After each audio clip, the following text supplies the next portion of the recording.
ain't budged, huh? No, sir, Pa. She just sits there rocking and singing about home. I thought putting up the cabin would get her over them homesick blues. Made 'em worse. Just look at her. I'm lonesome and blue and miserable too. Just one. She looks sadder than a hog in a dried-up mud hole. Maybe help's on the way. What you mean? Lester Flatt and Earl Scruggs is supposed to be coming to town. Well, let's tell Granny. Well, that'll cheer her right up. No, wait, I gotta hear from them first. It ain't just for certain he's coming. I sure hope they do.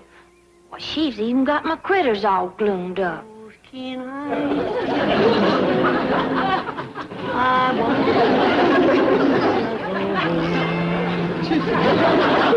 I wanna go home.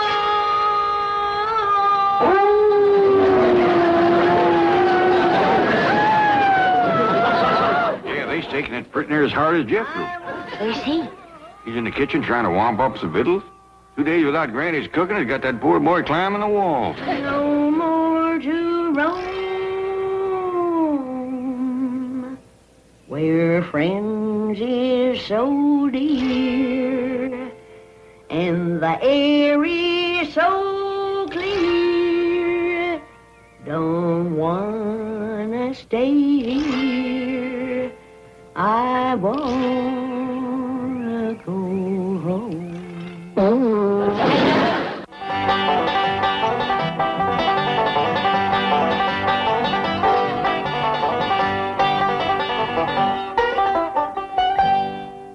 It sounds great, fellas. You want me to put that call through to the Clampetts now? Yeah, we're about through rehearsing. Okay. You know, Lester, if we hurry, we might get up there in time for some of Granny's biscuits and red-eyed gravy. Yeah. Come to think of it, Earl, I've had enough rehearsal. Me too, Lester. Me too.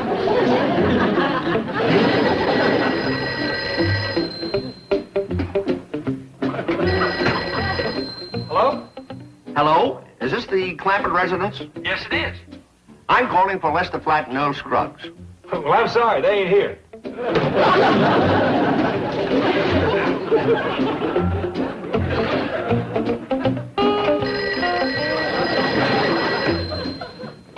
Hello? This is the stage manager at the Oak Room. Yes, sir? Lester Flatt and Earl Scruggs are here. Oh, I'm glad to know that. There was a fellow looking for him. Thank you.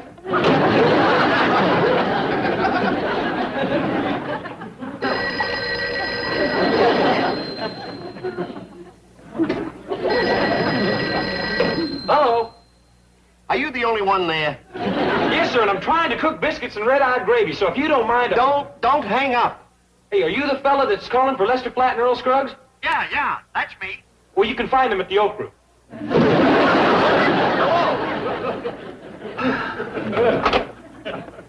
I'm sorry, fellas. I keep calling the Clampetts and some goof keeps answering. Jethro. He must be the cook. Jethro? Well, he said he was making biscuits and red-eye gravy. Come to think of it, Earl, I could use some more rehearsal. Me too, Lester. Me too.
To shoot at? That dad-blasted biscuit. Take it easy, Jethro. Uncle Jed, if I don't get me some home-cooked victuals, I'm gonna drop down dead right here in front of your eyes. Clampett speaking. Oh, howdy, Miss Jane. Ask her, can she cook? I heard that. Tell Jethro I can cook it. I'll be right over and prove it. Well, yeah, maybe it would be best if you just come on over. Hot dog! Hey, Miss Jane, this is Jethro. Please, hurry, quick. I need you desperate. Bye. He needs me. At last the dear boy realizes we were meant for one another.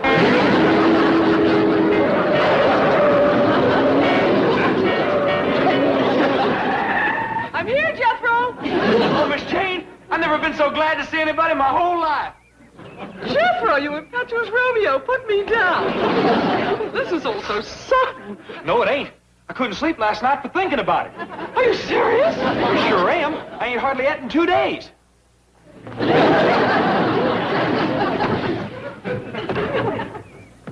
I feel like Guinevere. Do you feel like Lancelot? I don't know what that is. Lancelot and Guinevere, they're like Tristan and Isolde, Heloise and Abelard. I'm sure they're real good, but let's start with biscuits and red-eyed gravy.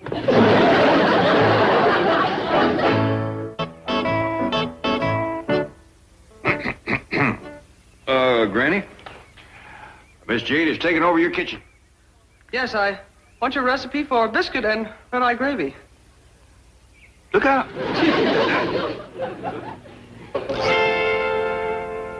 I'm lonesome and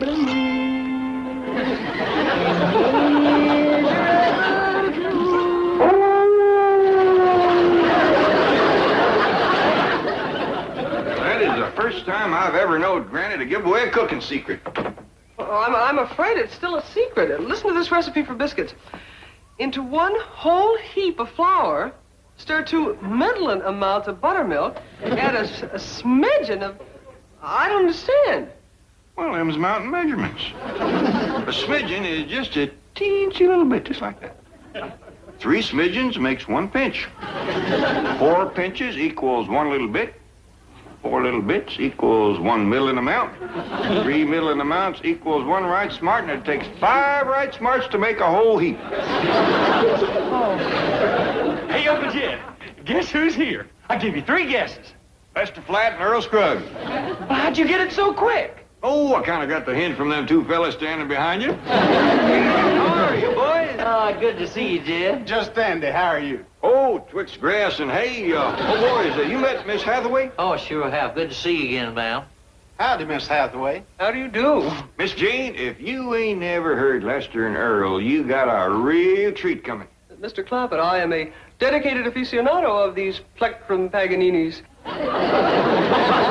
An amazing recorded repertoire, which I am fortunate enough to possess, is a veritable musical encyclopedia of our ethnic heritage.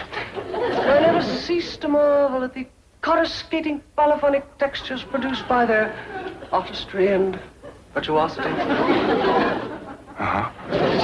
Like I say, if you ain't never heard them, you got a real treat coming. Yes.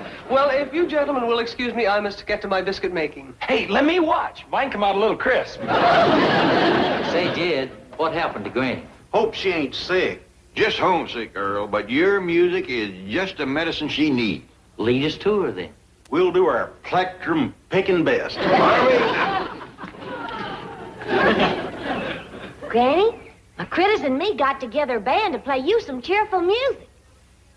I don't want to hear no cheerful music played by no critters. Oh, come on now, Granny. Look how anxious they is.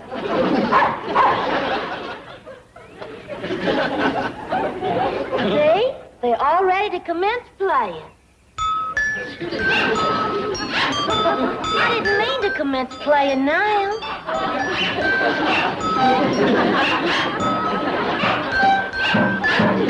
They can do better than that if I get them started together. Granny, but you didn't hear Cousin Bessie play the banjo yet. Well, she's the best one. I ain't listening to no ace play no banjo.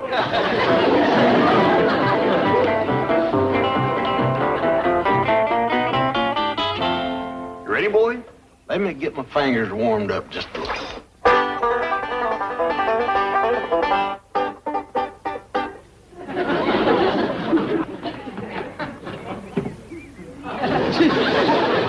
When you learn to play a whole number,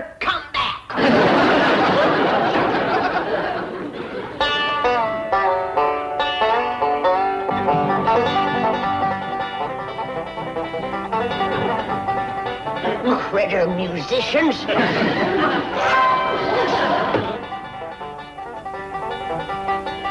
Hairy little show-offs.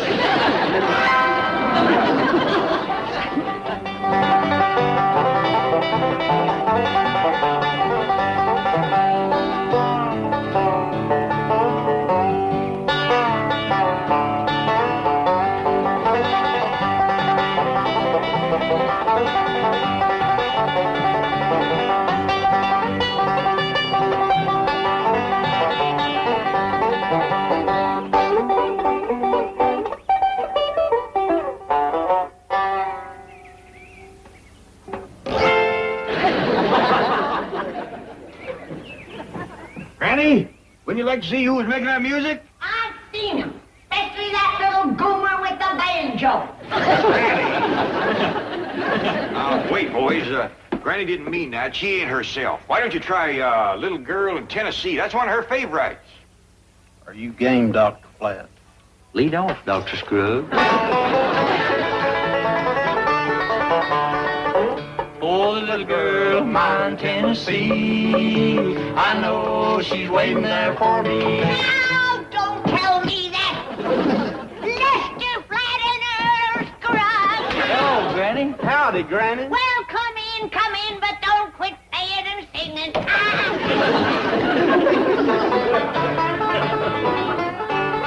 Lead off.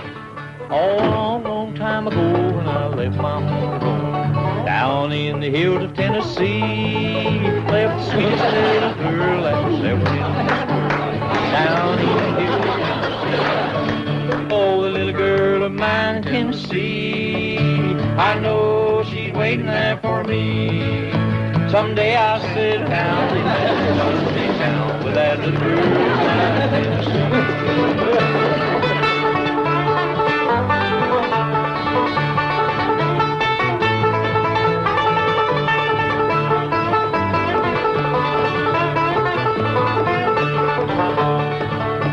She begged me not to go, you will be sorry, dear, I know, for the way that you are treating me. So I rambled all around, and nothing could be found to take the place of her in Tennessee. Oh, the little girl of mine in Tennessee, I know she's waiting there for me. Someday I'll sit down in that little country town with that little girl of mine in Tennessee.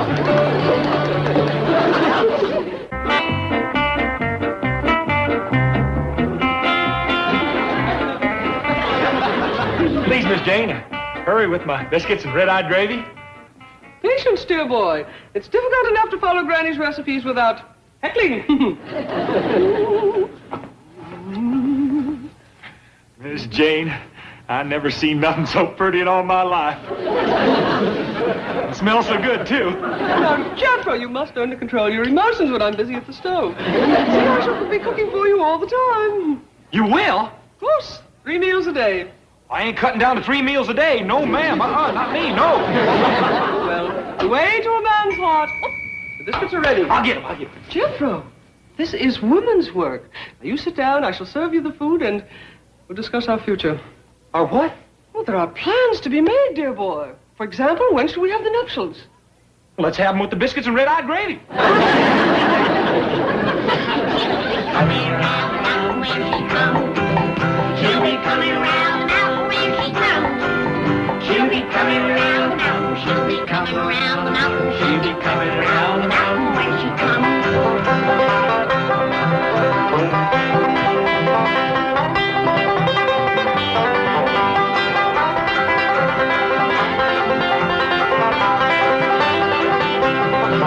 We'll be having red-eyed gravy when she comes. Lord, Lord. We'll be having red-eyed gravy when she comes. Yes, ma'am. We'll be having red-eyed gravy. We'll be having red-eyed gravy. We'll be having red-eyed gravy when she comes.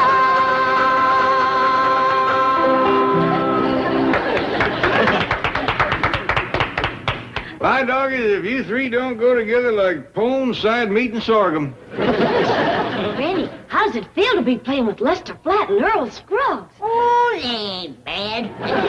I've played with worse. Say, Jed, could we step outside for a minute? Well, sure, Lester. We'll be right back. Ellie, honey, run up to the house and fetch us a jug.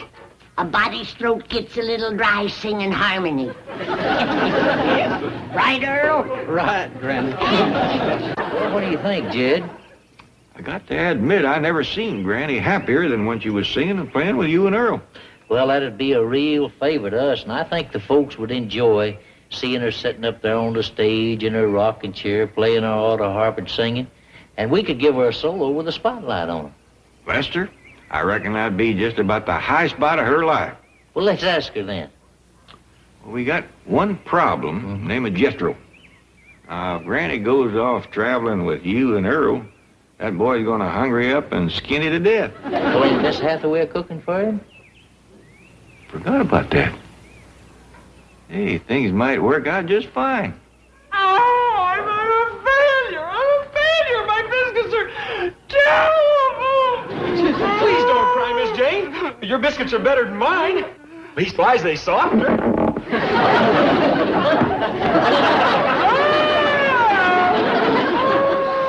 And your gravy smells just scrumptious. The gravy's good? Well, I bet you it would be if I could get it out of the bowl. Well, it sure did set up fast.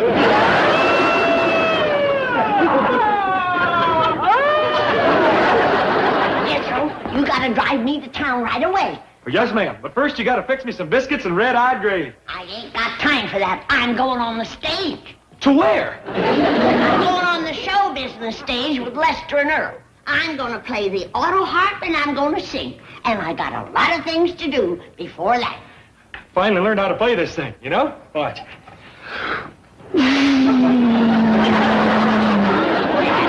Now go fetch the truck. Well, I'm too weak to drive. Blowing one note on that thing's made me dizzy. I'll drive you, Granny. That's one talent I do have. Fine. Come on. Where's Granny going? She's going into town. Now I ain't got nobody to make me biscuits and red-eyed gravy. Now, calm down, boy. Jethro, you happen to be looking at one of the finest biscuit bakers in the state of Tennessee. You? No, Earl here. What's the matter with these?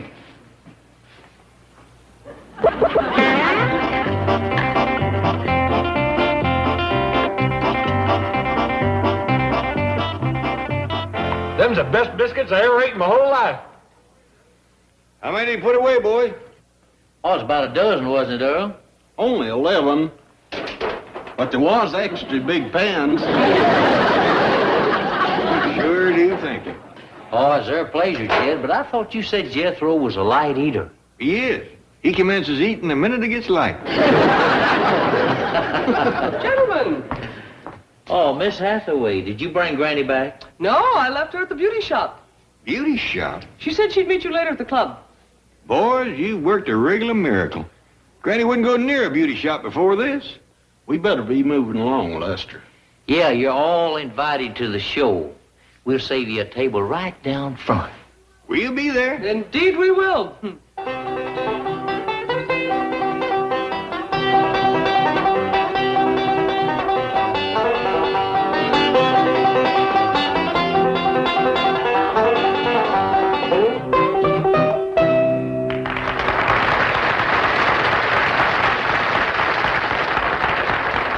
Oh, thank you, Fred. Ladies and gentlemen, we've been a little bit worried about our special surprise guest, but Fred tells me that she's here and she's ready. Earl, tell the folks a little bit about her.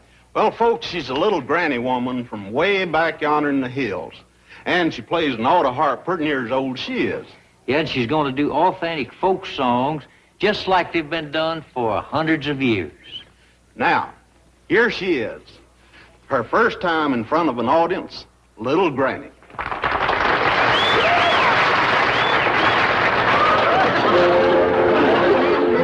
Yeah, yeah, miserable too. Yeah, yeah, one thing to do. Oh, yeah, wanna go home. Home to the hills. Yeah, yeah, rocks and the reels. Yeah, yeah, folks can hide stills. Oh, yeah, wanna go home. Wanna go home. Wanna go home. Wanna go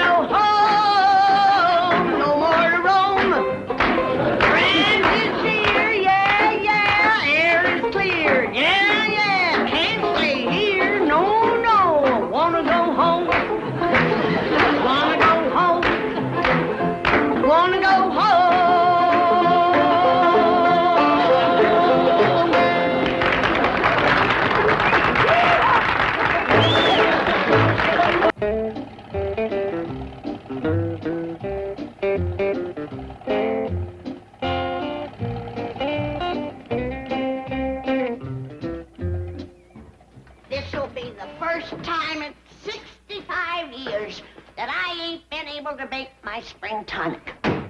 And just because you can't find medical supplies in Beverly Hills. But don't blame me, Granny. I took you to every drugstore in town. Don't call them places drugstores. Granny's right, Jethro. Put the truck away. Yeah, but the sign on the front said drugstore. I don't care what it says. I say they's not drugstores. They is what-not shops. Granny's right, Jethro. Put the truck away. You can buy automobile tires, bed springs, chocolate sodies, but just let a doctor walk in like I done and ask for a simple healing drug like bullnettle root and wahoo bark, and they look at you like you were some kind of a nut. Granny's right, Jethro. Put the truck away. Well, maybe they don't sell bullnettle root or wahoo bark. Then don't call them drugstores. Granny's right, Jethro. Put the truck away. But the sign on the front said drugstore. Jethro, put the truck away. Granny, look what come from Aunt Pearl while you was at the drugstore. I didn't get took to no drugstore. I got took to a what-not shop. What's a what-not shop? That's what Jethro calls a drugstore. You can buy step ladders and garden hoses and cheeseburgers. Open the box, Granny. But when a doctor like me walks in and tries to buy a few life-saving drugs, then you find out it ain't no drugstore. But the sign out front said drugstore. Jethro, put the truck away. I don't care what the sign says. Open the box, Granny. If you can't believe a sign, what can you believe? What I believe. Look here, Granny. Aunt Pearl sent you everything you need for your tonic. I wouldn't have had to take you to the drugstore. Take me where? He means a what-not shop. Now let's all get together and help Granny make her spring tonic. Jethro, you go out and light a big fire under the kettle. But you told me to put the truck away. Well, now I'm telling you to make a fire. Get going. Put the truck away, Jethro. Light a fire, Jethro. I just got 2 hands. I'm only human. And it ain't a what-not shop neither. It's a drugstore.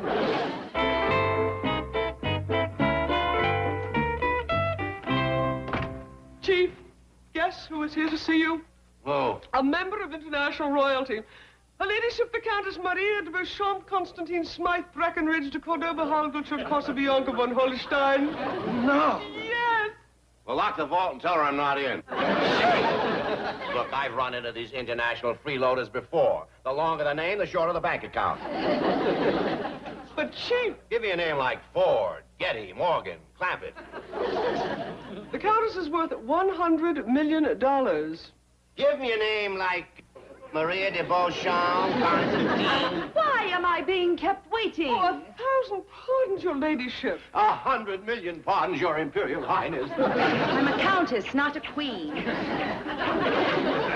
That is a hand, not an ear of corn. Oh, forgive me, your Royal Majesty. How may we be of service to your ladyship? Well, actually, the purpose of my visit here is to see the Clampetts again. Say, that's right. You became quite good friends of my Clampett. Just a year ago this time. Oh, yes, spring tonic time. That's what brought me back, really. You know, I was in Paris attending a party for the prince when I suddenly realized it was time for Granny to start brewing her magic elixir. So I just hopped in a jet without even stopping to change. The Clampetts will be delighted to see you. Oh, how are they? Richer than ever. I believe the Countess meant, are they happy? Are they content? I just answered that. Richer than ever. Oh, speaking of money, Mr. Drysdale, I'll be needing some. Now, would you please arrange to transfer $1 million or so from one of my Swiss accounts into your bank here? Oh, yes, your gracious Majesty. Stop nibbling on me. Now, I believe I have one of my cars in storage here, but until I can arrange for a chauffeur, I shall need transportation. Oh, my faithful and expensive secretary is yours to command. It will be my pleasure, your ladyship. Well, thank you. That's very kind of you. You know, I'm absolutely helpless without a chauffeur. Oh, speaking of chauffeurs, how is Humphrey? Who? The rather elderly gentleman who was driving you last year? Yes, after some of Granny's tonic, you married him? Oh, of course, that Humphrey. Oh, dear, sweet man. I lost him soon after the wedding. Oh? What a pity. Yes, we were given a huge wedding reception, and I lost him in the crowd. You never found him? No, and I stayed until the last guest had gone. Well, here's the information you'll need on my Swiss bank. Now, let's run along, my dear. We have lots of shopping to do. You know, speaking of Humphrey, I miss him terribly. He was such an excellent chauffeur. I'll tell the Clampetts to be expecting you. Oh, yes, thank you. I do hope Mr. Clampett hasn't changed. He was so different. Such a vital, stimulating man.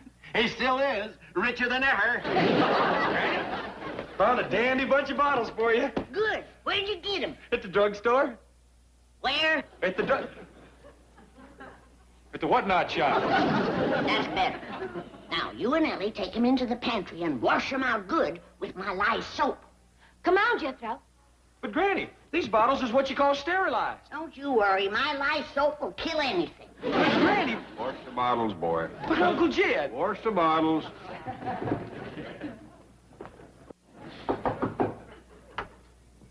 May I come in? Why, you bet you can. Howdy, Mr. Drysdale. You're just in time to have some of Granny's spring tonic. That's right. Ah, yes. The magic elixir that has brought Her Highness all the way from Paris. The what that brought who from where? The Countess von Holstein, you remember her. Oh, yeah, that's that pretty woman with all the jewels and the big car that took such a liking to your tonic. You mean took such a liking to you? Made a big fuss over Jed. I know. Oh, that was just a tonic talking. Besides, she's a married woman. Not anymore. And she's coming to see you. Eh? Here you are, Mr. Drysdale. I cut it some for you. Thank you. Well, here's to the Countess von Holstein.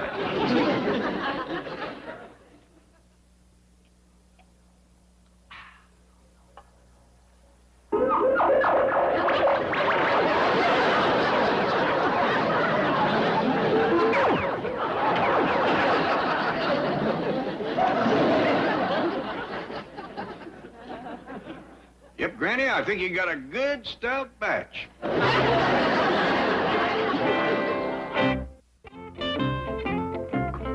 Granny, I reckon you better cut that tonic a little more for city folks. Uncle Jed? I finally got Mr. Drysdale home, but he was hiring a hawk. Uncle Jed?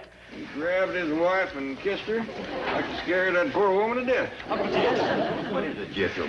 When you marry up with the Countess, are you going to live in a castle with a moat and a drawbridge, and a tower and a dungeon, and knights in iron suits fighting with swords and lances and rescuing damsels in distress?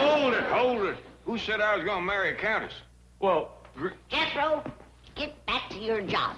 You know that tonic has to be bottled before the full of the moon or it'll turn on us. Granny, did you start that story? Of course not. My granny told me that story 65 years ago when she first learnt me to make tonic. I'm talking about the countess. Who? well, the Countess, Granny. You told me and Ellie that... Jethro, get back to corking them bottles. And while you're at it, find one to fit your mouth. Granny, I want to have a little talk with you alone. Well, I'm awful busy, Jed. I gotta get that tonic bottled or it's liable to eat right through the kettle. Young'uns will watch it. Now, you come with me. Now, Jed, I ain't been feeling well lately. I think I'm coming down with something. I wouldn't want you to catch it. I ain't the one that's going to catch it. I was afraid of that. Granny, like I've been saying, what would a grand lady like the Countess want with a rough old cob like me? What do you mean? She came within that much tonic of marrying you last year. And that's another thing. No tonic, except as a going-away present. All right, Jed. When you two leave on your honeymoon, I'll give you his and her jugs. And I don't want to hear one word of marriage talk. Clampett, Granny, look who's here. Well, howdy there, Miss Countess, ma'am. Oh, now that's no way to greet an old friend. I didn't say nothing. Oh, Granny, how are you? Fine, and yourself? And how's the mister? Who? Your husband. Oh, I'm not married now. Oh, do tell. You know, the Countess flew 6,000 miles for some of your tonic. Well, I just made a new batch. Come on to the kitchen. It's a mite too raw for drinking now, Miss Countess. That tonic ain't nothing to fool with when it's green. Really? Yes, ma'am. I remember when Granny used to make it in a hollow stump. after she drawed it off. Many's the time I've seen that old stump get up and go off through the woods looking for bear. Ellie Mae, let go! Oh! Oh, Ellie Mae, you put him down. No, don't fling him. Now, young'un, stop that. Ellie Mae, you get off of him. Oh! Hey, say it! You're a knight! You're a knight! Now the rest of it, what are you? I'm a damsel. Get out from there, both of you. I declare, Ellie Mae, you need a paddler. Just needs a more. Say hello to the Countess, Ellie Mae. Howdy, ma'am. Hi there, Miss Jane. Ellie Mae? Well, hello, Ellie Mae. Well, you're as beautiful and spirited as ever, I see. All she needs is a more to straighten her out. Howdy, your Royal Countessship. Hey, you got a castle? Why, yes, as a matter of fact, I have. Can I be one of your knights? No, you can't. Can! Can't. Can! Now, stop, Flatt. You ought to be ashamed of yourself in front of company. All she needs is a more. It's a tonic. Granny, that tonic ain't ready. I have a suggestion, your ladyship. Jethro here is an excellent driver. We could take this opportunity to get your car out of storage. Oh, would you, Jethro? You bet he would, ma'am. Go to the Countess, boy. I hope you'll come back and take victuals with us. You too, Miss Jean. Oh, I'd be delighted. Another time for me. I'll fix you something special, Countess. Oh, you don't have to do that. Oh, yes, I do. Now, you hurry back. What you gonna fix, Granny? My courtship special. Turnip greens and tonic gravy. Where'd that come from? It sounded like the kitchen. Uh-oh. Mr. Drysdale snuck back for another snort.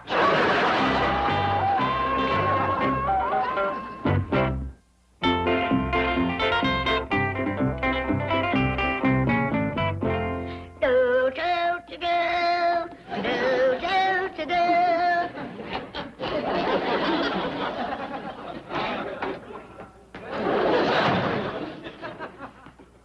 Get Mr. Drysdale home all right, Jed? Yep, but it was hard as braiding a mule's tail in fly time. I suspect he was a mite over-tonicked. I reckon he was. He grabbed his wife and went to hugging and kissing again. I was halfway home and she come running after me, yelling and screaming.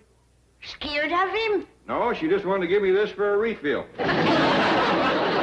Good stout batch this year, Jed. I put in a little extra angelica root and heart leaf. Hey, you just want to be sure the Countess don't get a hold of none. Jed, that Countess didn't fly no 6,000 miles for my gravy. I mean my time. That woman is looking for a husband. Now, you get upstairs and mow that stubble off your face and put on some decent clothes. Granny, the Countess may be looking for a husband, but it ain't me. What are you talking about? Why, the minute she caught sight of you, she commenced grinning like a fox eating yellow jackets. Forget it. How about Humphrey? He was twice your age and she married him. Only because she was tonic to the eyeball. Well, she wasn't. I don't want to hear no more about it. I know how fond you are of matchmaking, but this time you're toting water with a leaky bucket. Jed, you have heard my last words on the subject. Good. I give up. I quit. Thank you. But, just let me say this. A beautiful peach like the Countess ain't gonna hang on the tree forever. And if she gets picked, don't you come crying to me, and that's all I'm gonna say. Thank you. I tried to talk cold turkey to you, but I can see it's gonna take hot gravy. What does that mean? Never mind. Just remember what I told you. Before or after your last word?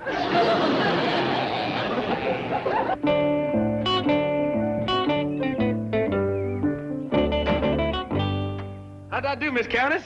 Was I all right? Well, your style of driving isn't as conservative as Humphrey's, but all in all, I think you'll make an excellent chauffeur. Does that mean I can drive you around all the time you're in town? Oh, I see no reason why not, if your Uncle Jed approves. Yeehaw! Let's go tell him. Oh, restrain yourself. We will not tell your Uncle Jed. We shall ask him. And perhaps I'd better do the talking. Yes, ma'am. Oh, boy, I hope he says yes. Sure would love driving that car around and wearing a fancy uniform. Oh, that reminds me, we'll have to get you a chauffeur's license. Hot dog! This is pretty near as good as Beeling Night. Just one more thing, Jed, and that will be my last word. Uncle Jed? Hey, Uncle Jed, the Countess has got something to ask you. Hey, come on in, Countess. He's right here. Maybe she's gonna propose to you. Oh, Mr. Clampett, I'm sure that you and Granny remember Humphrey. Yes, ma'am, we sure do. We heard you lost him. Well, yes, I did. And I didn't realize until I came here how very much I need someone to take his place. Keep talking, Marie. Well, I think I found that someone.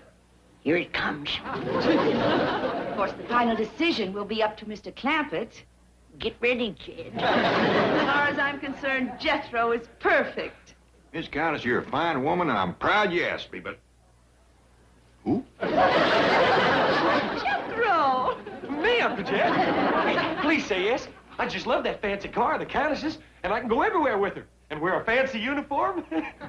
Oh, there's more to it than that. I know we got to get a license first. That's just the beginning. Supposing you and the Countess don't get along together. Well, heck, fire. I'll just up and quit. Boy, you are green enough to stick in the ground and grow. Marie, ain't this kind of sudden? Oh, well, I guess it is, Granny, but I had to find someone quickly. I'm only going to be here a short time. Uncle Jed says it's all right to go ahead and get the uniform and the license, but then we got to come right back here and talk it over some more. Come on, Countess. Just one thing before you go, ma'am. Was this your ideas or Jethro? Well, he was the first to mention it, but I must confess I've been thinking the very same thing. Well, we'll hurry back. I still haven't had any of that tonic. Good thing. They'd have done been hitched in honeymoon. Jed, don't say I didn't warn you. The peach has done been picked. It ain't the peach I'm worried about. It's the picker. What are you gonna do now? I'm gonna do me a little peach poaching.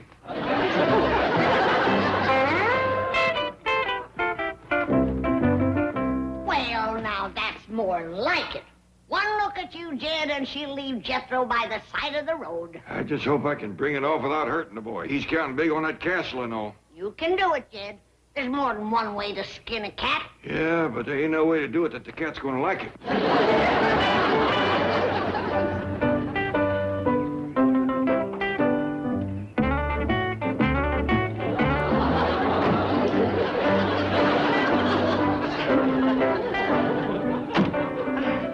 Jethro, I know I promised that you could pick out your own uniform, but this is a little ostentatious.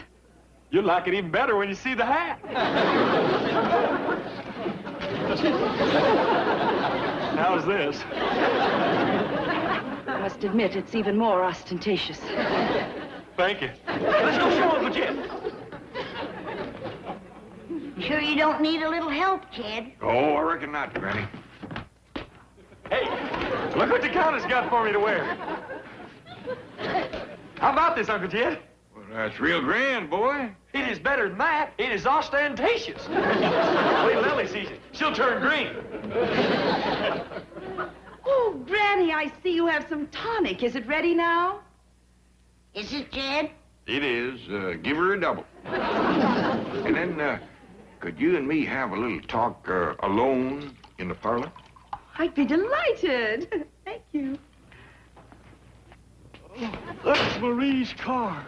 I found my bride at last. Steady, Humphrey, steady. Your long search is over. I never lost hope. I knew she'd come back here where we fell in love. Last year, in tonic time. Miss Jane, who's this? You remember Humphrey? Humphrey? We thought he was dead. Are you sure he ain't? Just weary. He's been searching for his bride ever since they became separated at the wedding reception. I accidentally locked myself in the wine cellar. Here, old soldier. This'll brace you up. Where's Marie? She's in the parlor getting proposed to. She's where? It's It's your husband, Humphrey. I forgot to cut it. I've come to take you home. Oh, Humphrey!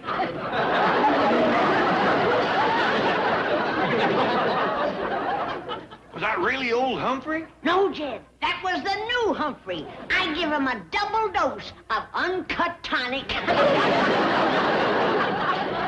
Goodbye, goodbye. We'll be back in tonic time.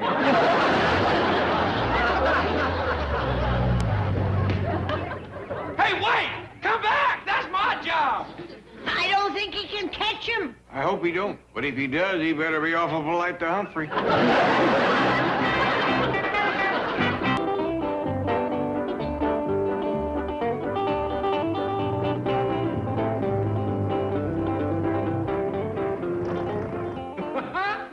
Here it is, group. Clampettville. Are you sure this is somebody's pad? Yes, Shell. This looks like Redondo High.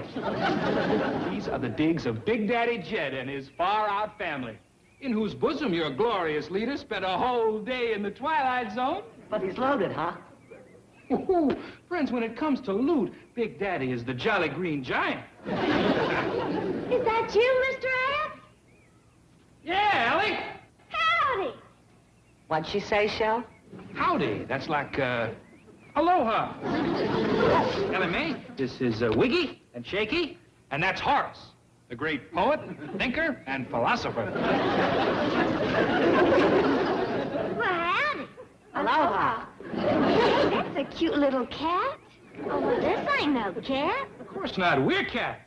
That's a dog. No, it ain't. It's a kid.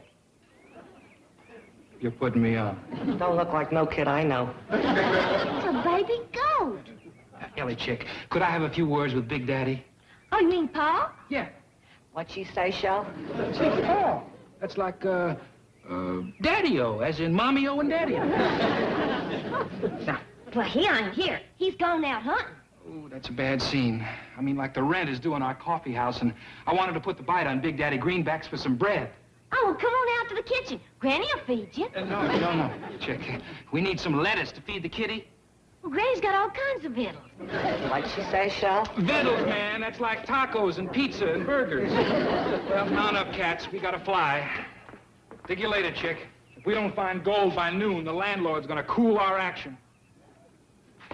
Well, y'all come back now. Bye. Howdy. Where are we going, Shell? We are going to the bank and cop a plea with old Milburn Tightfingers. Man, we gotta save the Parthenon West. You're dreaming. Drysdale will shoot us down in flames. Especially if he knows you're in on this gig. Yes, Shell, you bug that banker man. Cool it, cats. He'll never know it's me. Assume launch position. Blast off! I declare, Granny, the hunting in these Beverly Hills is getting sorrier every day. Me and Duke went as far back in the brush as you could go. The only thing we flushed out was a couple of real estate agents. I'll tell you something you can do. You can flush Jethro out of his room. Ain't he down yet? No, he ain't. Ever since the Countess gave him that fancy uniform, he ain't been worth his salt. Spends all of his time preening and strutting like a ruffled rooster. Good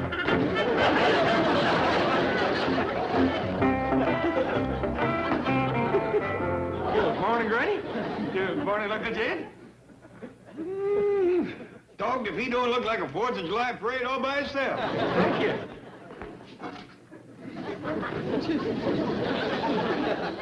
Ain't you done preening? Please, Granny, you're breathing on my metal. I'll warm breed on him if you don't get busy with your chores. But, Granny, you don't do chores wearing a uniform like this. Then take it off, because you're going to do something. I want my windows washed, killed, and split, and my turnip patch spaded up. But, Uncle Jed, that kind of work is for vassals and churls. I'm a dragoon. Well, with a uniform like this, I can get me a high-paying job. Doing what? Strutting around in front of some store or something. Give the place some class. Seems like it'd be worth a try. Be ashamed to let all this go to waste. Morning, Miss Hathaway. Good morning, Chief. What's going on? Who's in my office? A delegation of tenants from the Parthenon West. The what? That's the coffee house they've opened in that basement they rent from the bank. You mean those beatniks? I told you I wanted them out of that building. It never should have been rented to them in the first place. But, Chief... Never mind, I'll handle it myself.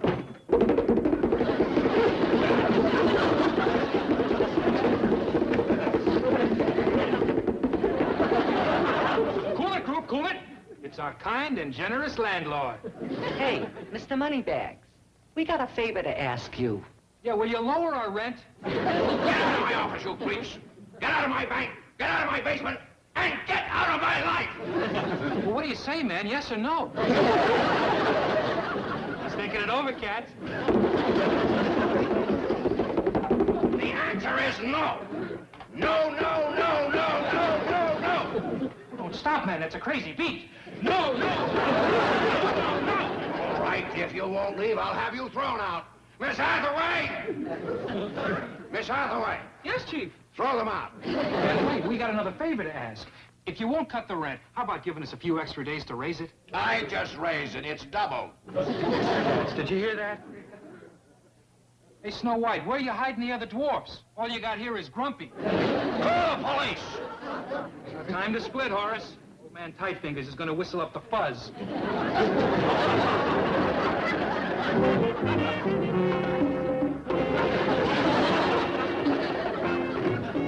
How could it happen? How could this dignified bank allow one of its buildings to become infested with those bearded termites? Well, as I remember, Chief, the man who rented it to them said they had excellent references. Cash. Well, just give me the idiot's name. I'll have his job. You've got it. What? It was you. Even so, this mistake must not go unpunished. But, Chief... No, no, no, no. What's fair for one is fair for all. Starting today, everybody's lunch hour will be cut to 30 minutes.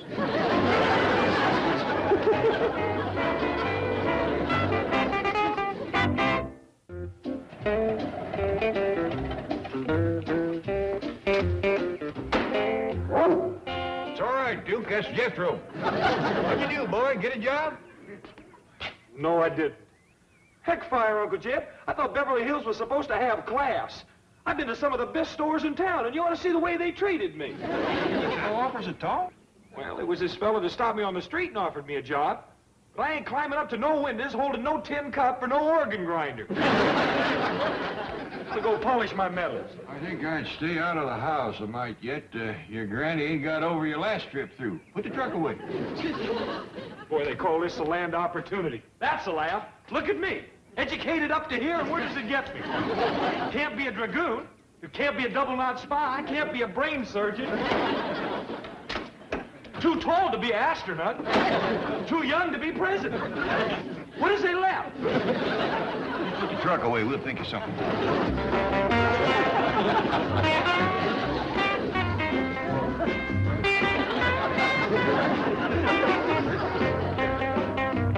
Cool it, group. Now let's talk to the Clampett chick. Big Daddy is back from the hunt. Here, Wiggy. You keep the phone money. Now, you cats hold off the banker man while I go shake the money tree. Hey, Shelley, why don't you get this Clampett cat to put some muscle on the banker man? Yeah, you say he keeps all his bread in the banker's box. Big Daddy don't muscle anybody. Big Daddy is Mr. Good. Besides, Drysdale is his neighbor, as in love thy. Finds out we got trouble with the banker man, he'll close the bread line. Granny, Mr. Epps is here. You got his victuals ready? Everything he asked for. Couple of loaves of bread, some greens, and I throwed in some side meat and grits like Jed told me to. Did you put in something to feed his kitty? Yeah, but pussycats don't like lettuce, so I put in a nice big fish. Look who's here to see us, Granny. Well, Mr. Epps. Granny Chicky, lay some skin on me. Jed and Nellie told me what you was needing. There it is. A whole basketful. Oh, bless you. Come on over and sit down and visit us, Phil. Oh, like, thanks, Phil, but I got to get that basket of bread back to the Parthenon West. What's that? That's what Mr. Epps calls his coffee house. An oasis in the intellectual desert. Cool, crazy, way out. Couldn't you find nothing in town? It is in town. Parthenon West is the local forum of the far out. A temple of wisdom and culture for the seekers of truth. A treasury of art and beauty. A subterranean Taj Mahal. Doggy. Sound like just the kind of a classy place Jethro'd like to work. Jethro? Oh, you mean that big, strong cat, a Super Clyde.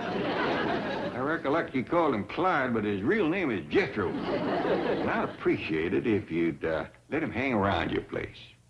Oh, Big Daddy, your slightest wish is engraved on my fern. You have Clyde fall by.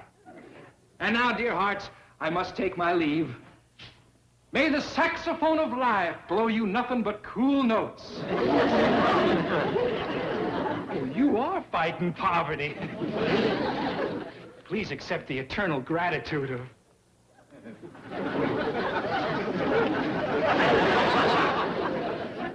What is Charlie Tuna doing in my bread basket?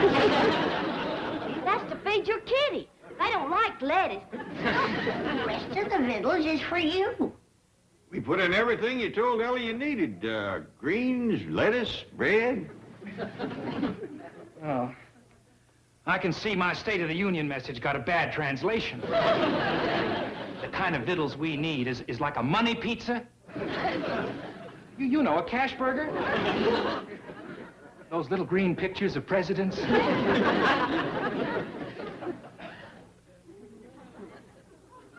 Is this what you mean? Glorioski, it's the mother lode. Where did you young hoodlums get this money? Rolled some drunk? Now, don't lose your cool, Pinchpenny. We are paying guests. Yeah, talk nice, or we may split to a pat on Peel Street. Huh?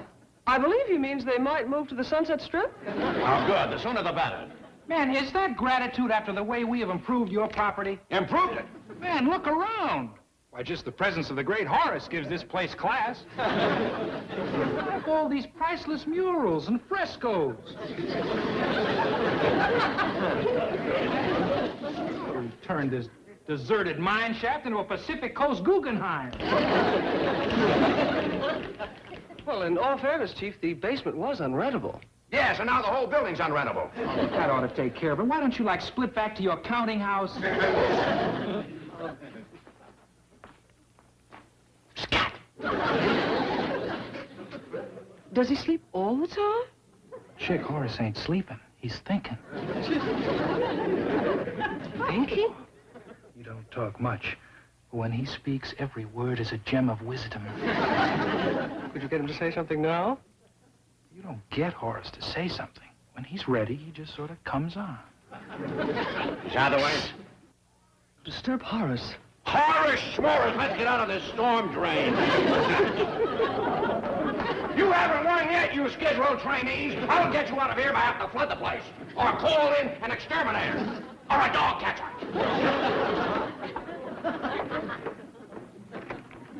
Gee, what a nice man. I bet he sleeps in a little green box. And takes grouch lessons at night. Get him, cats. Remember, we were Tap City. But now we're like Paid-Upsville. Let there be music and merriment.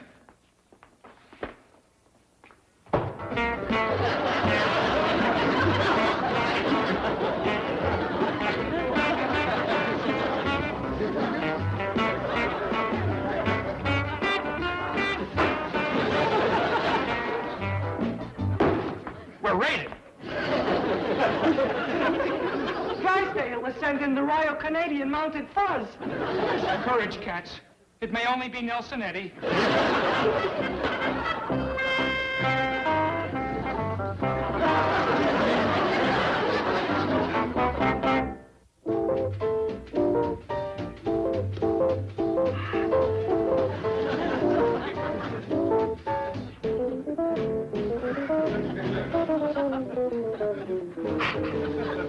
Now, look, cats, I'm laying it on you straight. Big Clyde is part of the package deal.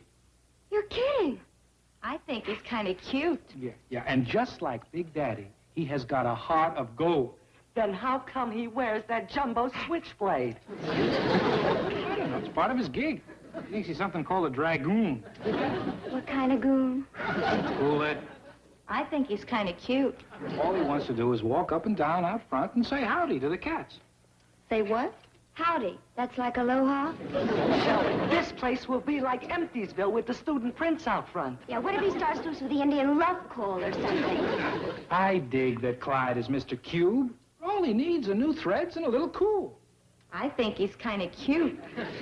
Squirrel, he's your project. Round off the corners and get him on the beat. Game? Like ready, Freddie. I know it. He's starting a rumble. Dang it, Wiggy. He's just Clyde Clumsy. I'm awfully sorry. Clyde, Squirrel. Squirrel, Clyde. Howdy, Clyde. Howdy, ma'am. But my name's Jethro. Sit down, Clyde. You're going to cool school.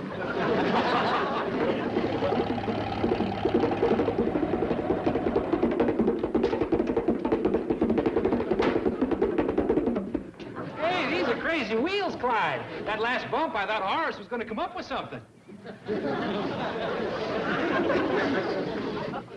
Well, I won't be a minute. I just want to go and show Uncle Jed and Granny my new clothes. Threads, Clyde, threads. Yes, ma'am. I'm sorry. Boy, will they be surprised when they see me. Like they'll flip when they dig you. Yes, ma'am. If y'all want, you can come in the house. Make the scene in the pad. Yes, ma'am. I'll get it right. Oh, boy. Is that cat out to lunch? How can you go ape over him? He is the square root cube. Look at me. I am what you call cool. No wonder. Where's your clothes? These is my clothes. I mean my new strings. String? Or is that threads? Yeah, that's it. Anyway, there's a gas. What happened to your uniform? Oh, I split that gig. You ain't making no sense. That's 'cause you don't dig the pad. But I'm a square 'cause I'm going to cool school. Cool school? Yeah. And my teacher's a real pretty ape, and she has gone chick over me. Where are we going? I'm putting you to bed. Sis, I can go to cool school, learn to dance, and be a jerk like Jethro. Oh, no, chick. You dance the jerk. Jethro is... You might have something there. I'm going to tell her she can't do everything I do, Big Daddy. He ain't your big daddy, he's my big daddy. He's my Big Daddy, too. Hey, neither. Yes, too. Cool it. He is the big daddy of us all. What are you doing, Granny? What you seen, chick? I'm putting the three of them to bed. Cool it. I mean, hold it, Granny. Maybe it'd be a good notion to let Ellie go to that cool school. Then she could tell us what these other two is talking about. Oh, you are tuned in, Big Daddy. We will have this chick and this Clyde so far out, you'll have to track them by radar. I still say put the three of them to bed. Oh, let us go, Paul. I mean, Big Daddy. It won't hurt the young'uns, Granny. Let's let him go.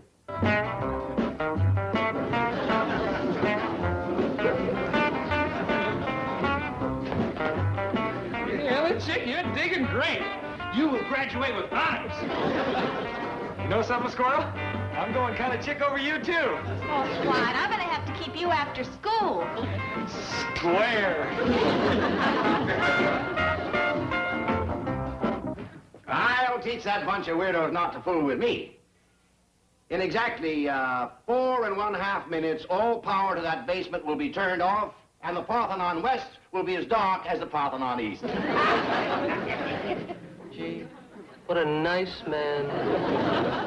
No lights, no jukebox, no espresso machine, no nothing. Chief, that is hardly fair. They paid their rent even though you doubled it. Yes, I wonder where they got the money. Well, I understand they found a sponsor, someone they call Big Daddy. Well, Big Daddy's show is just about to be canceled.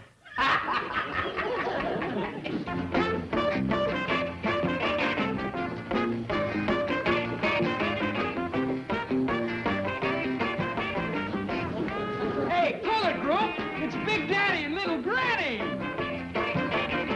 Oh, what happened? Away with the wires. Oh. Why'd you do that? From what we seen of the place, it's right nice. We didn't do it. Somebody's killed the juice to our hot wires. There goes the Parthodon West. Yeah, nobody wants to see these ruins by moonlight. You mean you're closing up? What else? Without music and lights, we're like Finishville. Well, maybe Granny and me could help you. How can they be open? I don't know, but it certainly sounds like they are. Come on, we'll see about this.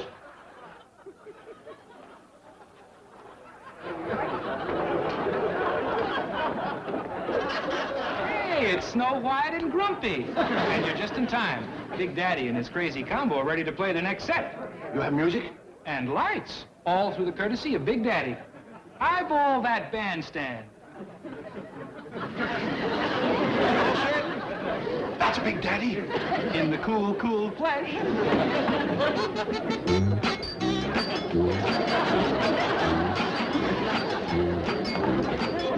So don't stand there, Miss Hathaway. Let's Charleston. You're of Charleston these days. You're jerk. I certainly am. So let's Charleston.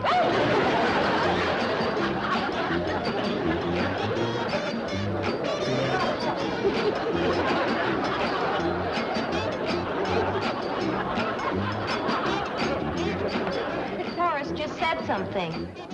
Ain't that a gas? We've been waiting 3 weeks and we missed it.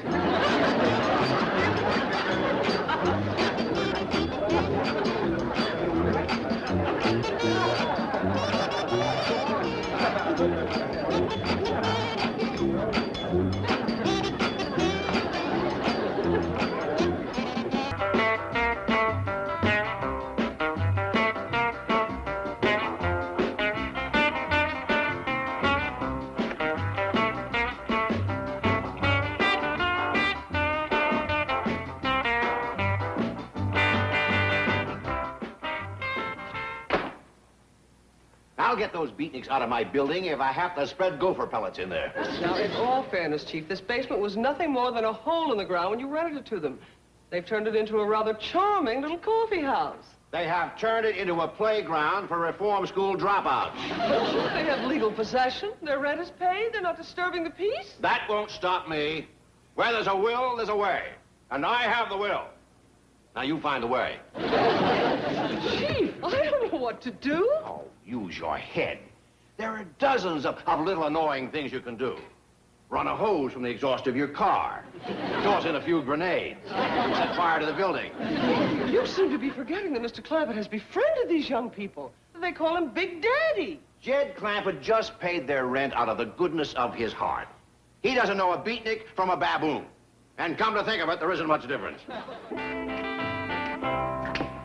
Hi, Miss Jane, Mr. John Dale. Greetings, Jethro, Ellie Mae. Ellie Mae, you square? You ain't supposed to say howdy, Miss Jane. Us cool cats say, lay some skin on me, chick. Don't stand there, chick. Lay some skin on these cool cats.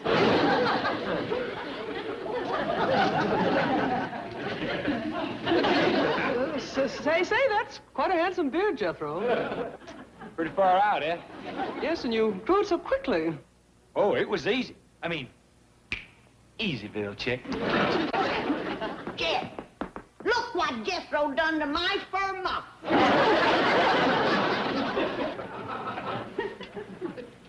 Now, what do you want to do a thing like that? Don't ask me.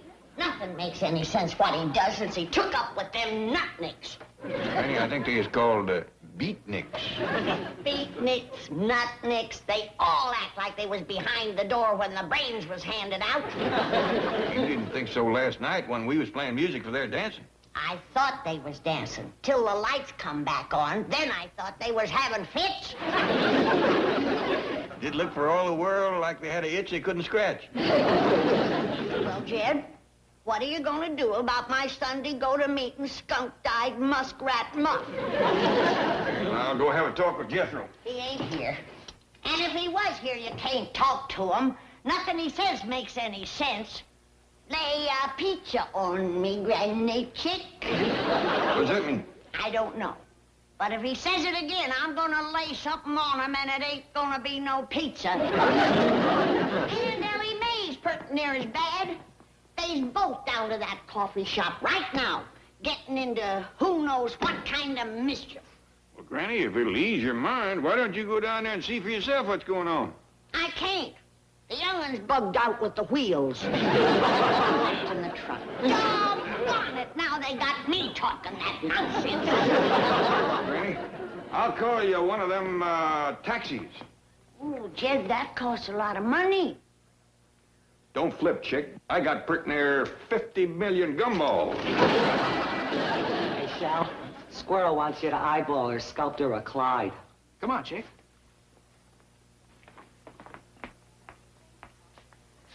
What do you think, Shell? Not bad. But have I captured the real Clyde? Can I look? Not yet. Hold that pose. I see your problem, Squirrel. This is the outer Clyde, but you have missed the inner Clyde. What do you think, Chick? Well, I think it looks like a great big mud chitlin. Can I move now? Or split or something? Sure, Clyde. I'm gonna start over from, like, scratch. Come on, let's tap the boiler for a cup of joe. Yeah. Crazy. Cool. That. How about that, Ellie? That there is a statue of me. Well, I think it looks like a great big mud chitlin. You're just jealous because you can't do nothing. I can do better than that. I'd like to see you try. Okay. Ouch!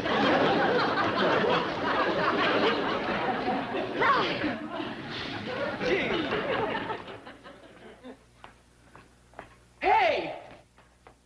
Look what Ellie done. Crazy. Cool. It's wild. That is the real Clyde. Inner and outer. It talks. It sings. It wails. Chick, you are the new queen of the clay. You mean it's good? Good? Clyde, this is pure protest. It's like a scream in the night. Show it to Horace. Yeah. Horace, roll your grapes over this and lay the word on us. Is it a minor or a major masterpiece?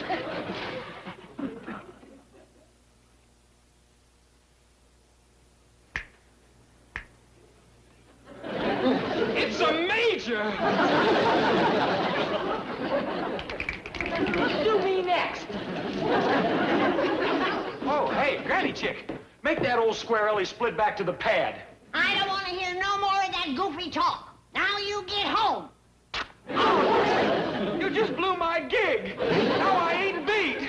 You ain't home yet.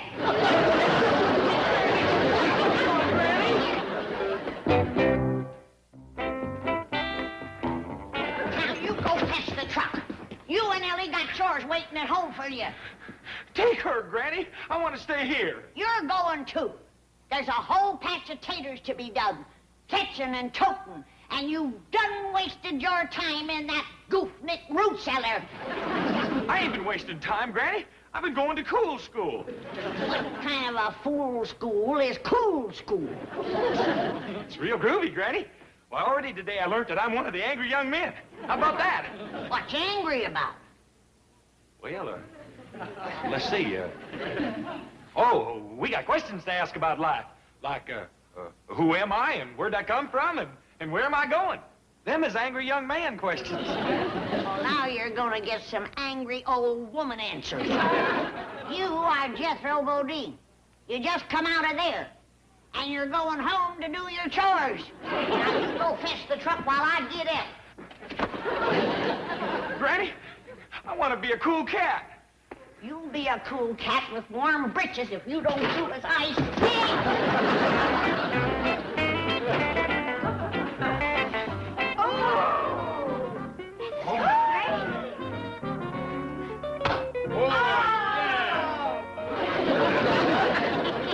You sure and captured the inner me, Ellie. I ain't got a whole lot of outer. What's going on here? Granny, Chickie. Hey, group, give Granny the big eye.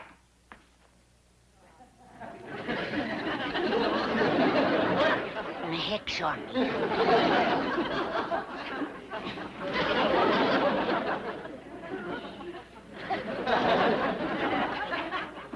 Granny digs. She is one of us. Hey, Granny, look here. See? this here's what you call a masterpiece. Well, it's plumb crazy. That's it? She's on it. Granny Chicky, you are wild. Well, you ain't heard nothing yet. Now gather round, young'uns, because I got a few things to say to you. Cool it, cats. Granny's gonna lay a few words on us. Well. All you young'uns should be home, doing chores. What'd she say, Shell? Oh, man, that's like your pet. No, the other word. Chores. Granny, what's chore? Fetching, toting, digging taters, digging rudibakers. What'd she say, Shell? He's too far out for me, man. That chick digs things I never heard of. Hey, Granny, clue us in on this taters and rudibakers bit. Yeah, we want to dig them, too. Yeah. Well, that's much better. How do you do it? Ellie, get up here and show them how to dig taters. Dig taters? Yeah, chick, we've never dug them. Lay it on us. Well, all right. It's real easy. Do it like this. Oh, no, Ellie. You ain't dug taters in so long you forgot how. Let me show you how it's done. You gotta put some swing in it, like this. In the ground. Shake the dirt, fling it. That's what you call digging taters. See? He's getting it. Now you're making them taters fly. Hey, cats, this is the wildest. Hey, what a beat! This chap's the Watusi. Granny, you are the queen chick of all time. What's this for?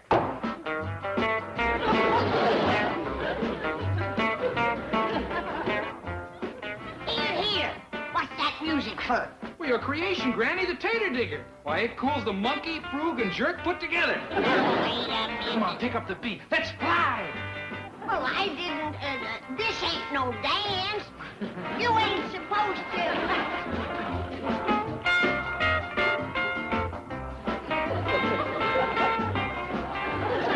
Feels pretty good, don't it?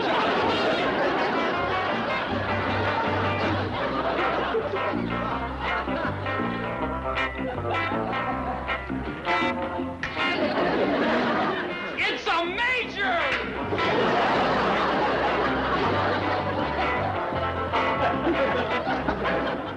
Mr. Clampett, I'm going to come right to the point. Take the bull by the horns. You know those beatniks whose rent you paid? Yeah. I kind of like, huh? Me too. Like another try at the bull? Yes, Mr. Clampett, I'm with you. But a lot of people have been criticizing me for renting that basement to those beatniks. How come? Well, of course, some of them do look like hobos with those whiskers. Oh, I don't hardly think having a few whiskers makes a fella a hobo. Oh, you're right. You're right. On you, they look like a million. Many millions. Exactly what is it those narrow-minded bigots have been complaining about? Perhaps the music and dancing. Yes, that's it. I kind of like music and dancing. And me too. What else do they do? Well, Chief, almost everything they do is dictated by their basic philosophy, which is a protest against our materialistic way of life. What does that mean? Well, in brief, they scorn money. Good heavens, they're dangerous fanatics. So you see, Mr. Clampett, that explains why people are so against them. Not me. I can think of a whole heap of things that's more important than money. Me too. I'll bet that hurts. Well, Mr. Drysdale, I wouldn't worry too much about them complaints by them, what was he called them? Narrow-minded bigots. Yeah, you know, young folks has got to kick up the heels a little, wear funny clothes, dance funny. It don't hurt them none. You're absolutely right. I didn't even want to bother you with it, but Miss Hathaway thought I should. Thanks, Chief. Well, I got to admire her for that. Person has got to do what they think is right. To thine own self be true. Couldn't said it half that good.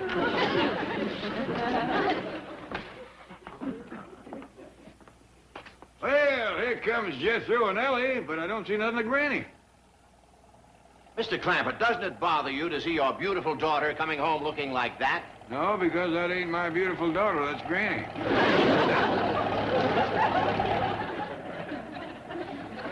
Granny! Once again, banker man, lay some skin on me. Greetings, Chick and Big Daddy. Ain't she too much? Where's Ellie? Sculpting, man. Sculpting. She's like mashing out masterpieces. What got into you? Don't be a square bear, Big Daddy. Fall into some cool threads, and I'll clue you in on the tater digger. What in tarnation's a tater digger?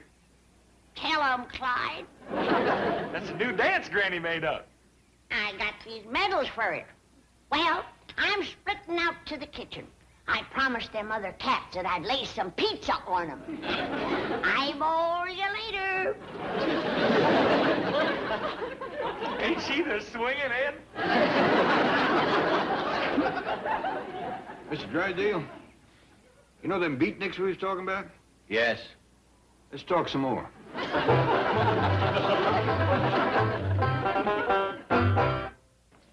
Granny?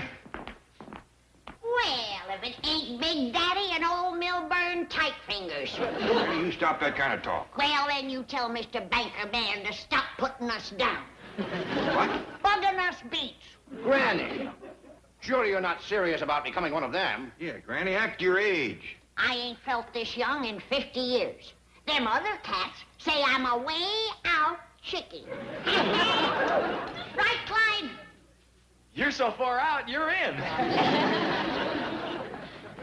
What are you doing? I'm like spinning platters for a possum pizza. Oh, and speaking of platters, we need some new discs for the juke. What do you say? We need some new sides for the music box. Could you lay some bread on us? Well, you need money, huh? We is like Tap City, Big Daddy. I thought you beatniks were supposed to scorn money. Now, Mr. Drysdale, let's take a little ride.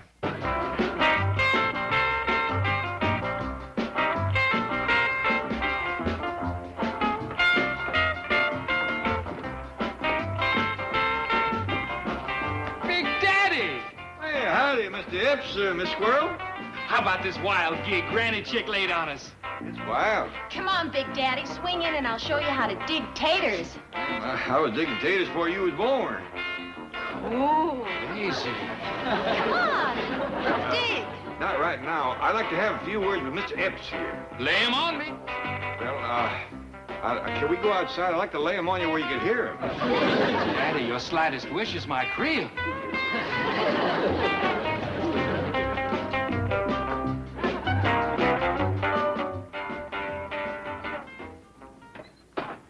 By, did Clyde speak to you about the green bread? What? The lettuce we need for the new discs. The records. Oh, yeah. I brung some lettuce. Oh, Daddy, that is the whole Imperial Valley. Yeah. Now, I'd like to talk to you for a minute about the Granny. Oh, that chick is the cool end. She comes on like Buster's gang. I suppose there's some way we could, uncool her, so to speak. Oh, no, Daddy. Once you've tasted the joys of outer Bohemia, you never go back to Squaresville. Too bad. That's just where I'd like Granny to go, and I was kind of hoping that you would, help me get her there. Oh, man. Ask me anything but that. For Sheldon Epps to square a cool would be like to betray the cause to which I've sworn undying devotion. High treason. Let's see. Well, looks like I've been dropping my hook in a fished-out creek. Drop it again, Daddy. There's a big trader eyeballing your bait.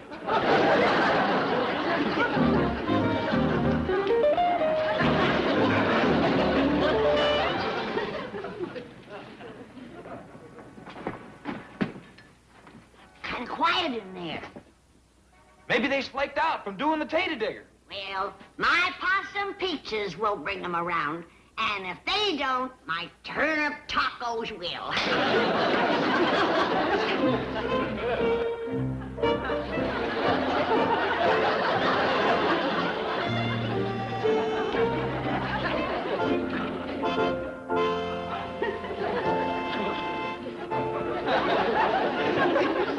done fell in the wrong hole.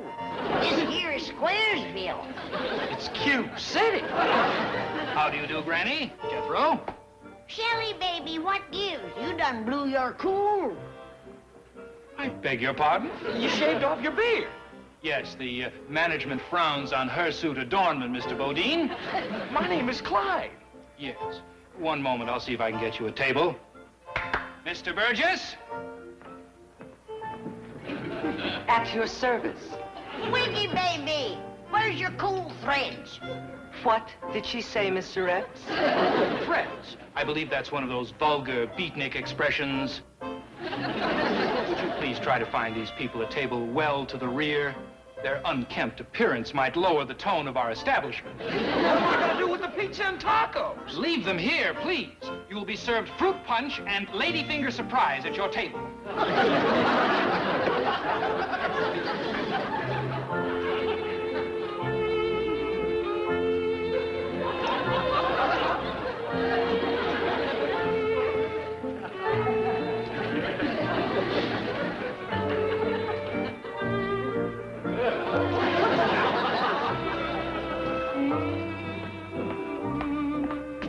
Oh, howdy, Granny. Jethro. Ellie Mae is back yonder sculpting up a storm. Look at this here pussycat she done. I don't dig it. Me neither. It's too square. I believe I'll ask Horace what he thinks of it. Excuse me, Horace, but would you give us your opinion of this here sculpture?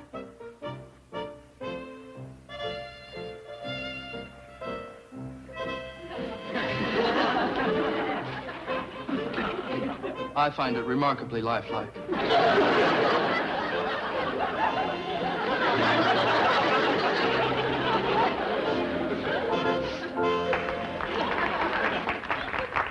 Attention, everybody. One more waltz, and then we are going to play charades. Come on, Clyde, let's split.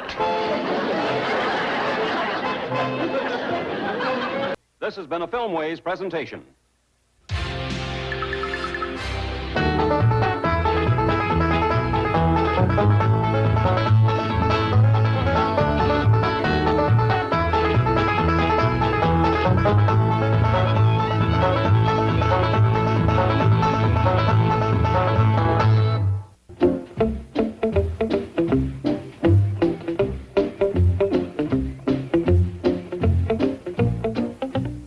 There ain't nobody that's good at fixing and sharpening as you are, Jed. Well, I've been at it for quite a spell. You got a gift for it. Why, back home, didn't folks come from miles around just to have you fixing and sharpening things? I ain't just sure it was my sharpening that brung 'em, Granny. What you mean? Well, you used to let 'em heft the jug whilst they was waiting. And I don't know which they like better, the edge they got from me or the one they got from you. Oh, it wasn't my jug, Jed, that brung 'em. It was your work. Something I miss out here, Granny, and it's doing for other folks. It just don't seem neighborly for us to keep to ourselves the way we do. Well, it ain't us that's standoffish. It's our neighbors. They were from the very start. Why, when we moved in here, not every one of them lifted a finger to help us. But they didn't know we was moving in, Granny. Since then, every single one has offered to help us move out. Well, I've got taters to peel and fat back to slice. If you can do for these Beverly Hill folks, you got me beat. Well, it won't do no harm to try, Granny. Might even do some good. I'm getting lazy as old Duke there. He's so lazy, he's got to lean up against something to bark. I noticed you laid a bed late this morning. Yeah, must have been better than 5:30. Well, a man has got to keep busy, and the best way I know is doing for others. What you got in mind? Well, I thought I'd take my grinding wheel and some tools, go around the neighborhood and see if anybody had any knives they wanted sharpened or any fixing done. You won't get past the front gate. Our neighbors are high society folks and movie stars. Well, they got to slice their fat back same as everybody else. All right, go and find out for yourself. Duke? Come on, Duke. We got to commence making ourselves useful. got a notion folks are gonna be real glad to see us coming. Stop that racket out there. Don't you know that... Mr. Clampett. Morning, Mr. Drysdale. I'm sorry I rung the bell a mite loud. Oh, no, it's beautiful. What is this? Well, this here is my handyman wagon. I'm going around the neighborhood fixing and sharpening for folks. You're not? Yep. Gonna come here first. Thank goodness. Got a lot needs doing, huh? No. Oh, I mean, yes. I'll hire you for the entire day, and you can hide... work in the garage. Well, I'll pay you anything you say. Well, Mr. Drysdale, I don't aim to charge no money. Well, then why are you doing it? Make myself useful for folks, keep busy. Well, Mr. Clampett, you can't go around Beverly Hills with this contraption sharpening knives. Why not? Well, because people around here are very fussy about this sort of thing, especially my wife. Well, if you're worried about the kind of work I do, you just have your wife step out here with a butcher knife. Are you kidding? Mr. Clampett, I'm very anxious to talk to you about this, but I'm late for an appointment. Now, suppose I see you at your house within an hour.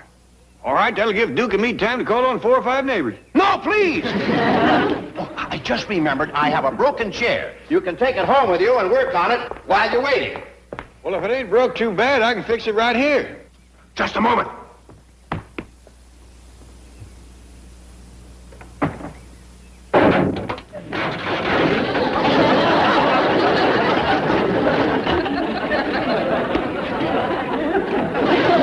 Clumsy me. I dropped it and stepped on it.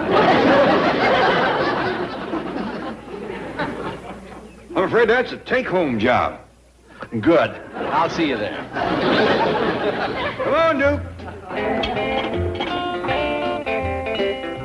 Well, let's see that, Duke. What kind of varmints did you catch? Nice fur slippers. Oh, my wife's been looking for those. They're her new mules. Thanks, Duke. See you later, Mr. Clampett. Well, Duke, that tears it. I know these Beverly Hills folks had sweaters for the cats, raincoats for the dogs, but slippers for mules.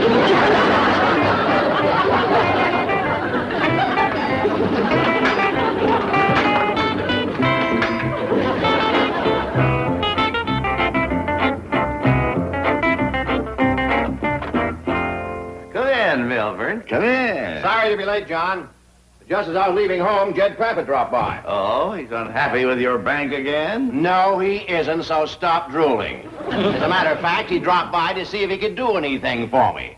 That's what good friends and neighbors we are. Yeah, well, you gotta keep him that way, because if I get another crack at that account... Why don't you fly the skull and crossbones over this bank, you pirate? Calm down, Milburn. You leave the Clampetts alone.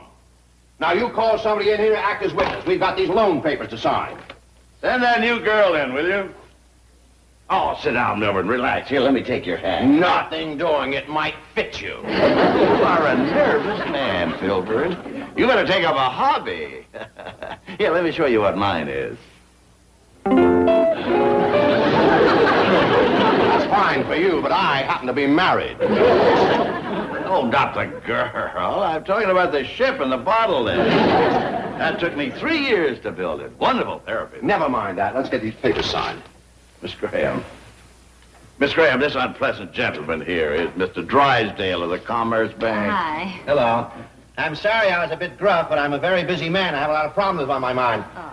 Now, we have some loan papers here that need your sweater. Sing it.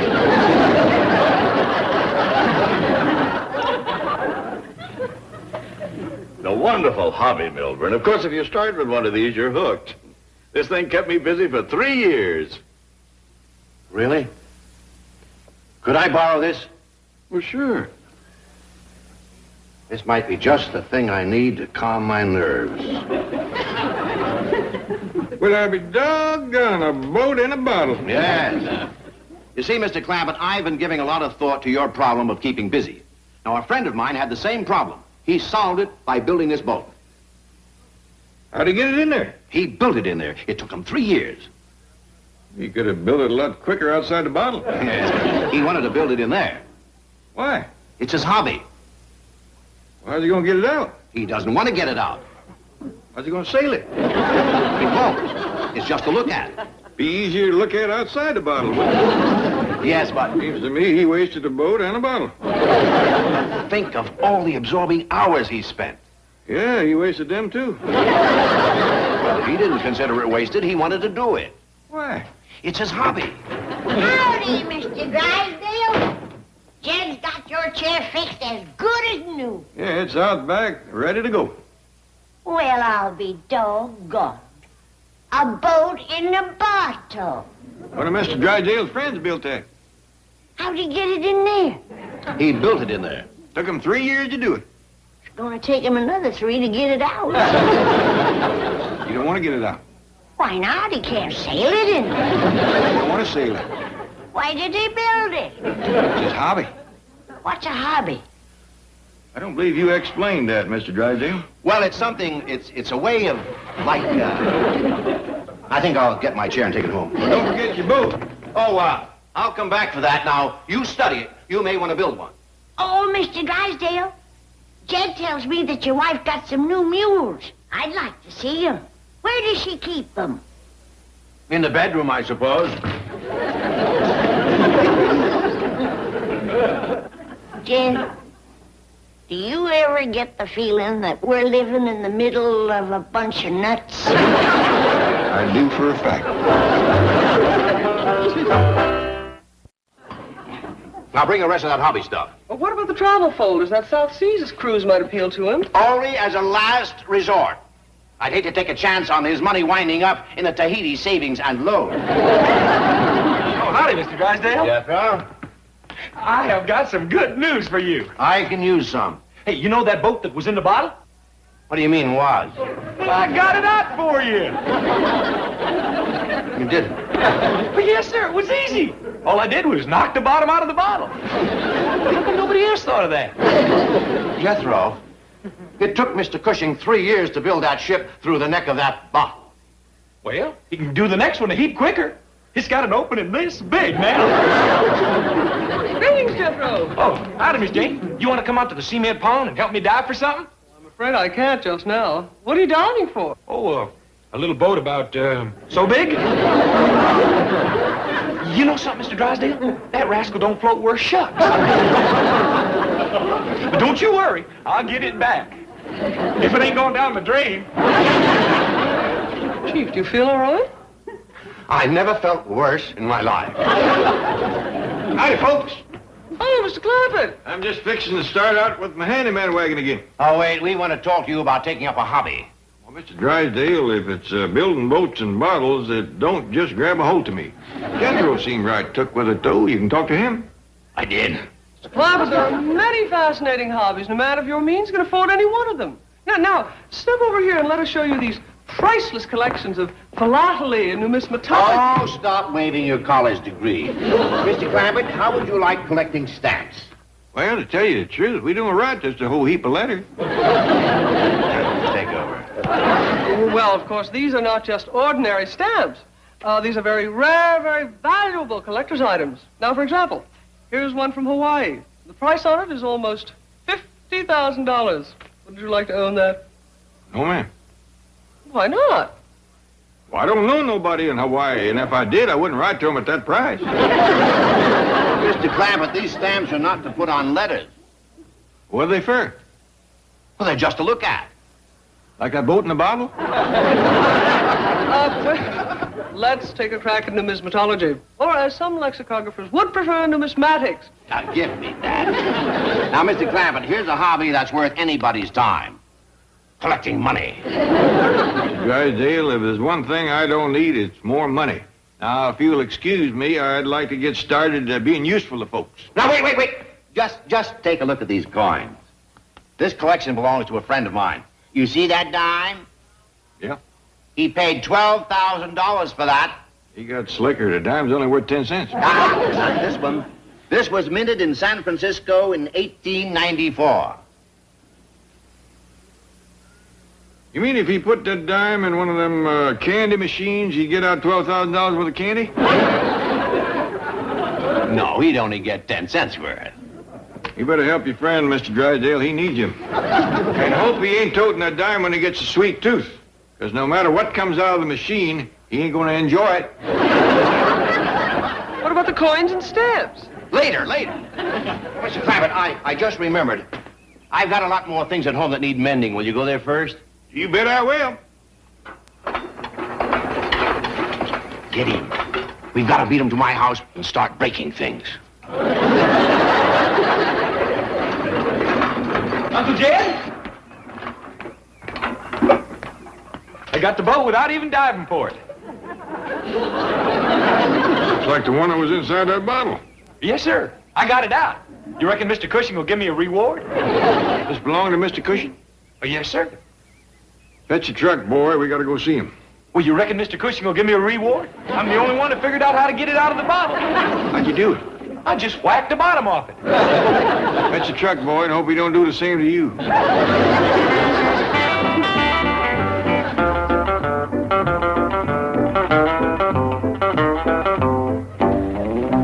Jethro did it, huh? Yes, sir, but the boy's here ready to take his medicine.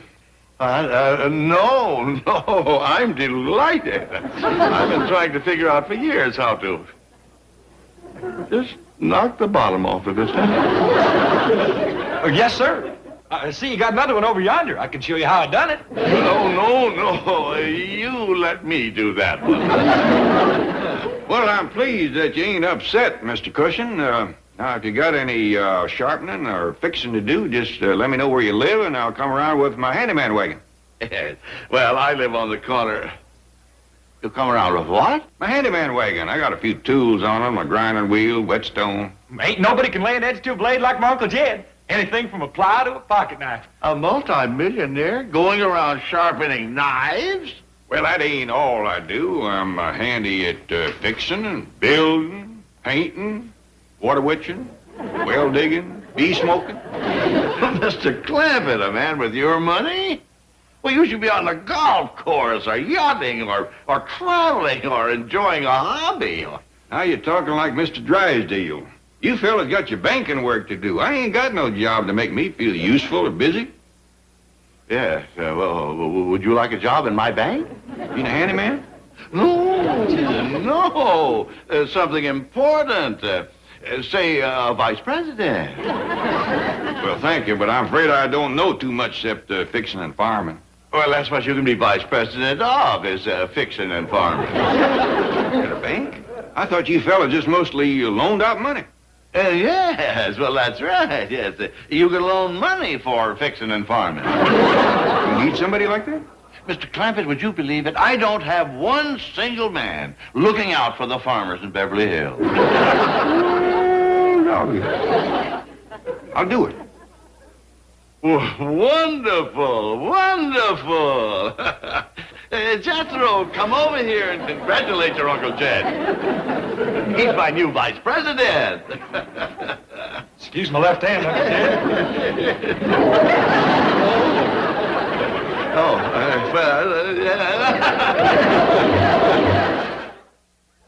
Hey, Ellie Mae, where's Granny? She's out back yonder hanging up the wash. Sit down with Cousin Bessie here.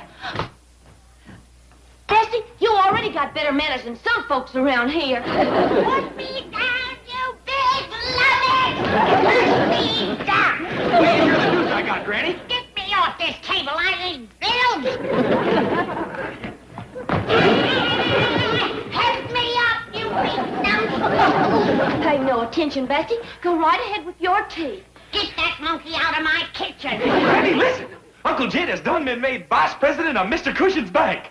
No. How? Yeah. Mr. Cushing needs him so bad he won't even let him out of his sight to come home and change clothes. Well, let's go see him. Yeah, I want to be his secretary. Too late, Ellie. Mr. Cushing's done giving him a real pretty office and a real pretty secretary.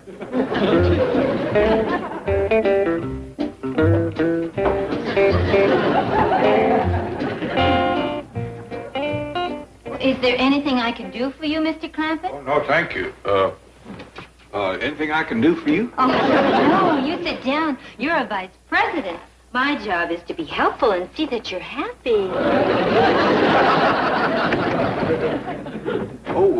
Mr. Cushing.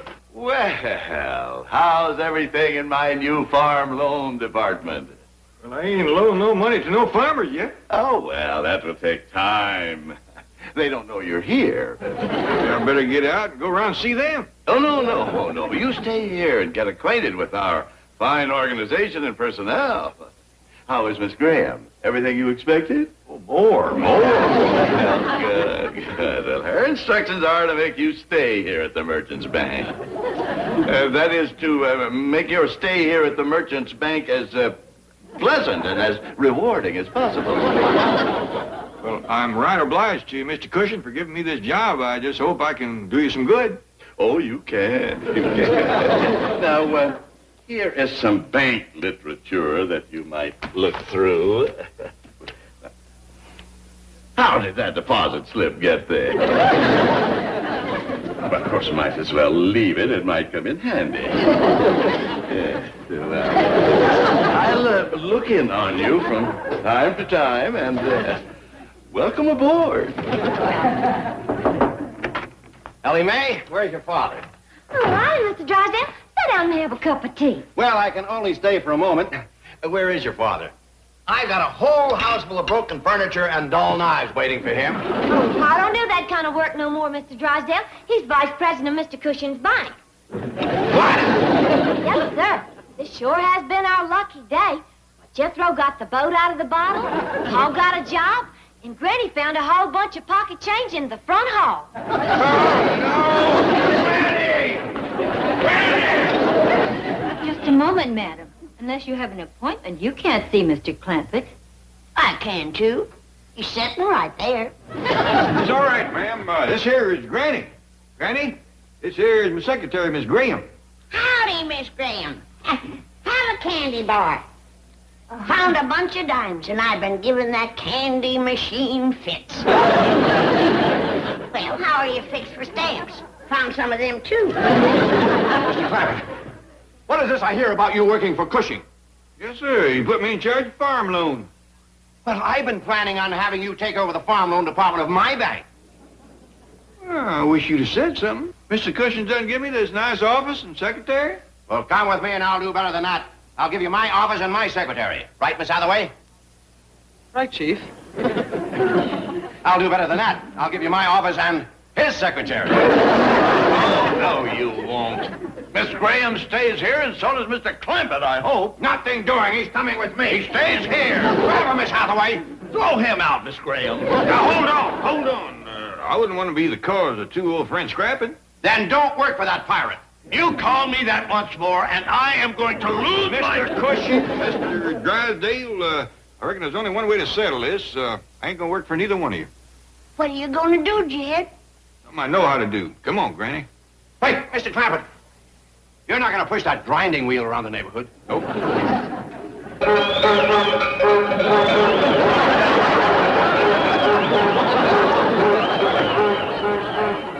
Morning, Mr. Drysdale. What is this? What's going on?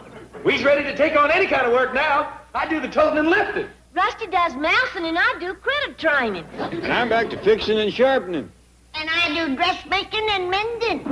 What do you need, Mr. Drysdale? A doctor. I do that, too.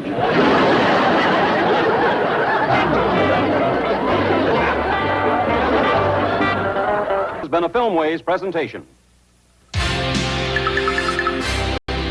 Viacom